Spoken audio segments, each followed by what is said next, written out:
Bonsoir à tous et bienvenue dans ce 13h. Au sommaire de cette édition, ESAE, l'École supérieure d'administration, d'économie, de journalisme et des métiers de l'audiovisuel a une référence en matière d'excellence. Découvrez ce qui fait de ESAE l'une des meilleures écoles dans cette édition. En Moldavie, Maya Sandu est réélue une deuxième fois au poste de présidente de la République. Pour le compte des 6e journées de la Lipro, les cavaliers de Niki ont fait le nécessaire face à l'As Tonnerre de Boycon.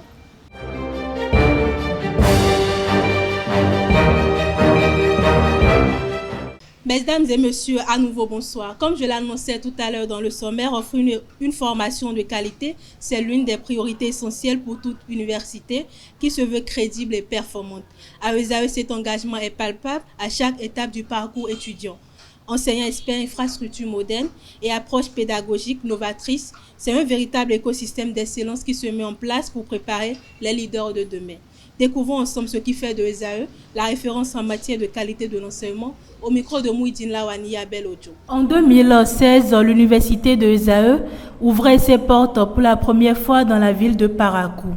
C'était le rêve ambitieux de M. Clément Adéoti Adéchian, un visionnaire qui voulait offrir une éducation de qualité à des jeunes en quête d'avenir. Et en 2016, on a compris que la grande région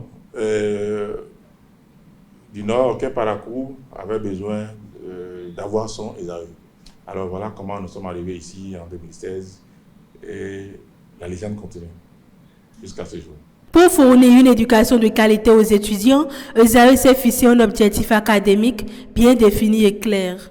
Les objectifs éducatifs des ESAE, c'est de viser l'excellence. Et cela se traduit déjà à travers notre slogan qui est l'excellence à un an. Donc nous faisons tout pour que dans notre formation, à travers nos étudiants, que cela puisse se remarquer dans leur cursus. La sélection du corps enseignant est l'un des piliers de la réussite de cette université. Seuls les meilleurs, des experts dans leur domaine respectif, sont retenus pour garantir un enseignement de qualité. Alors il y a un conseil scientifique et pédagogique dirigé par l'éminentissime professeur émérite Albert Noailly, bien connu pour ses états de service, qui dirige un conseil scientifique où il y a beaucoup de professeurs titulaires et des agrégés qui ont cette particularité de ne pas dépendre de moi. C'est deux corps distincts de notre université. Eux, leur rôle, c'est de veiller d'abord au choix des enseignants, et de veiller à la validation des curricula de formation, de veiller à la bonne administration pédagogique de l'école. Et je vois que ce conseil fait bien son boulot. Ce qui fait que les enseignants qui interviennent à ESAE, quand vous prenez les cahiers de thèse, vous avez étudié à ESAE, vous avez vu les corps d'élite qui sont passés devant vous, qui vous ont encadré. Alors ce travail se fait très bien, ce qui fait que même quand nous avons les inspections au niveau de l'enseignement supérieur,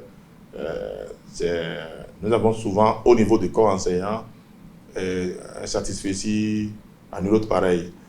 C'est vrai, tout n'est pas parfait. Vous savez, quand vous avez une inspection, il y a toujours des choses que vous devez refaire forcément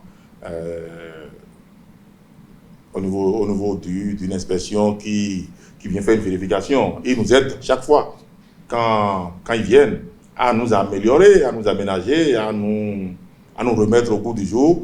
Mais je crois quand même qu'on est toujours félicité par rapport à la qualité du corps enseignant, à la qualité de nos curricula de formation, de nos tables de spécification et de la façon dont nos étudiants sont formés et des résultats que nous avons sur le terrain et des cadres que nous produisons sur le marché de l'emploi au Bénin. Contrairement aux années précédentes, ESAE dispose d'une équipe de rédaction constituée des journalistes, des techniciens. Les étudiants n'ont plus besoin de se déplacer sur Cotonou pour le journalisme. Nous avons la presse qui est désormais ici à Parakou avec nous. Les années antérieures, les étudiants migraient sur Cotonou. quand ils sont en deuxième année. Mais cette année, nous avons la chance de vous voir ici à Parakou. Je pense que nos étudiants qui se sont inscrits de la première année jusqu'en troisième année ont la chance d'avoir la presse écrite et la télévision à Parakou. Et ils vont se faire former sur place avec les meilleurs journalistes. ESAE TV, je pense que tout le monde sait ce que c'est ESAE TV. Et je pense qu'avec le temps, les étudiants vont en profiter. À ESAE, l'accent est mis sur l'excellence académique et la formation pratique. Nos programmes sont pensés pour être à la fois rigoureux et accessibles à tous. Avec notre particularité, le sérieux qu'on nous connaît, la rigueur, mais vous savez, ESAE, la moyenne c'est 12. Il ne faut pas avoir 10 à ESAE. Si tu as 10, tu doubles. Donc on a quelque chose sur lequel on insiste. Il y a une certaine rigueur. À 7 heures, on se met à la porte, tu n'es pas bien habillé, on te renvoie. Tu ne viens pas au cours 3 fois de suite, les parents sont au courant que tu as manqué les cours. Donc ce n'est pas une université où on peut se dire, bon, c'est le privé, j'ai payé mon argent, que j'avais fait ce que je veux. On savait qu'on avait quelque chose. Une marque à imprimer dans la ville de Parakou. En plus des infrastructures modernes et un enseignement de qualité, ESAE propose des frais de scolarité abordables, un modèle financier qui vise à rendre l'éducation de haut niveau accessible à tous. À Parakou, la scolarité elle est de moitié. Tous nos étudiants bénéficient de la demi-bourse. Actuellement, quand vous prenez les filières d'administration, l'inscription plus la scolarité à la comptabilité, c'est dans les 300 000. Donc, inscription 50, scolarité 250. Est-ce que vous voyez? Mais à Cotonou, c'est à 500. À Cotonou, c'est à 500 parce que le fondé, en tant que bon père de famille, est conscient des réalités de nos parents ici. Ils sont majoritairement des cultivateurs. Et il faut même souvent espérer jusqu'au mois de décembre, janvier, pour qu'après les récoltes, les gens puissent payer la scolarité.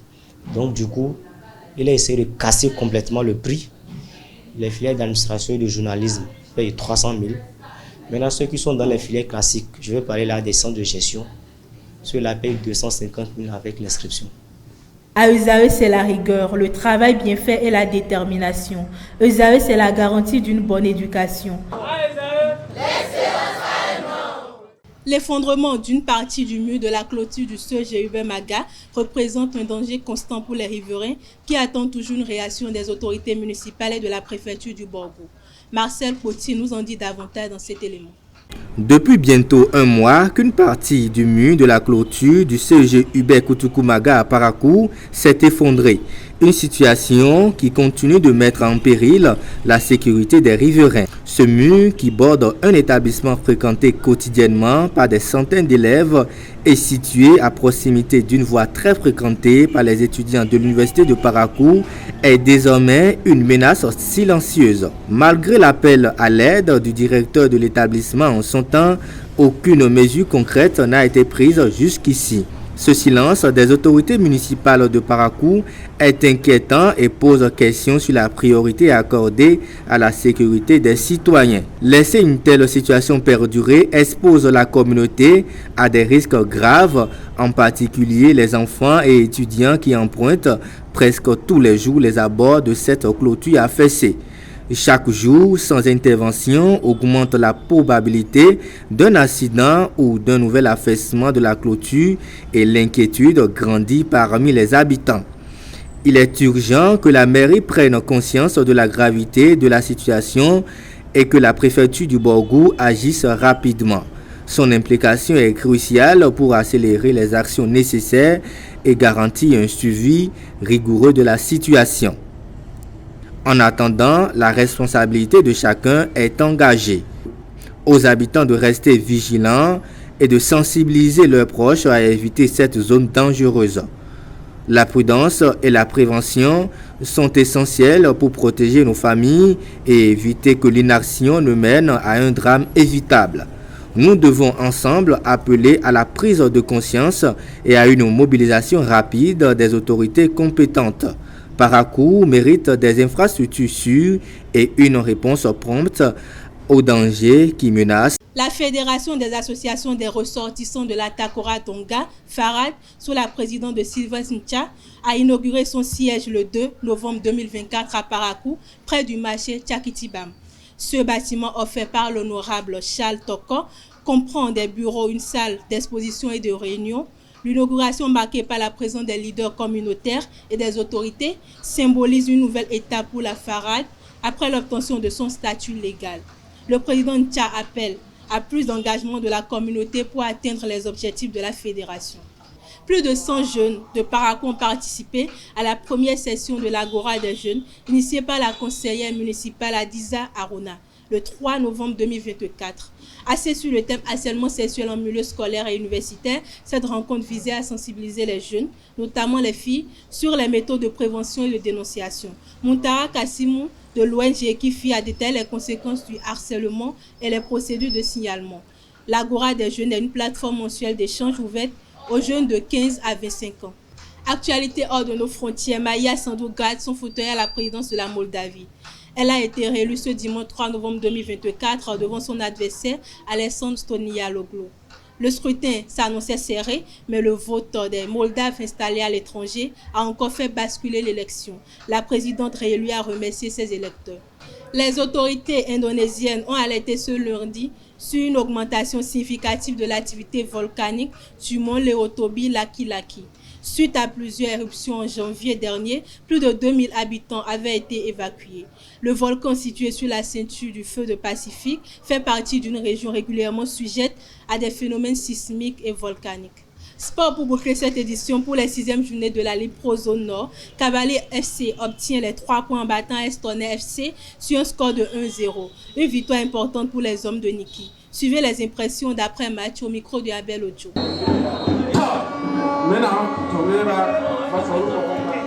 C'est une déception. On pourrait finir ce match à 1-2 ou au pire des cas faire un match nul, rentrer avec un point. On n'a pas pu le faire. Ils ont eu leur mi-temps, nous avons eu notre mi-temps aussi. Mais malheureusement, on a marqué beaucoup plus de concentration devant le but.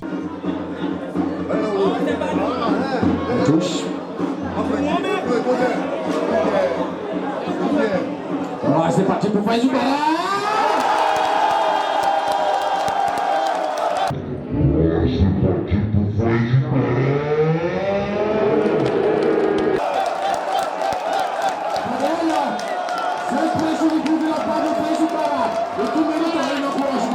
C'est ce que je suis en train de dire tout à l'heure. De toute façon, il a manqué beaucoup plus de concentration devant le but. Mes enfants ils ont confondu vitesse et précipitation. Le championnat il est encore long. On va rentrer, corriger les imperfections pour rebondir par rapport au match prochain.